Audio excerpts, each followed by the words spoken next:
ఒకే కాలేజీలో ఉన్న అమల జగన్తో మాట్లాడడానికి నిరాకరించడంతో అమల ప్రవర్తనకు కారణం జగన్ తెలియకుండా పోతుంది. అలా కొన్ని రోజులు గడిచిన తర్వాత కాలేజీ సీనియర్స్ వెల్కమ్ పార్టీ నిర్వహించాలని ఆలోచనలో ఉంటారు. కాలేజీ స్టూడెంట్స్ అందరూ డాన్స్ ప్రాక్టీస్, సింగింగ్ ప్రాక్టీస్లో బిజీగా ఉంటారు. అమల కూడా చాలా సంతోషంగా ఉంటుంది. జగన్ మాత్రం అమల కోసం ఆలోచించుకుంటూ కాలేజ్ క్లాస్ రూమ్లోనే ఉండిపోతాడు.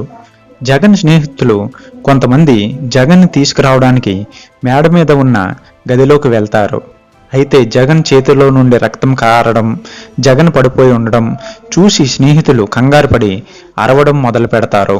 జగన్ హాస్పిటల్లో ఉంటే అమల మాత్రం తనకు ఏమీ పట్టనట్టు పార్టీలో మునిగిపోయి ఉంటుంది.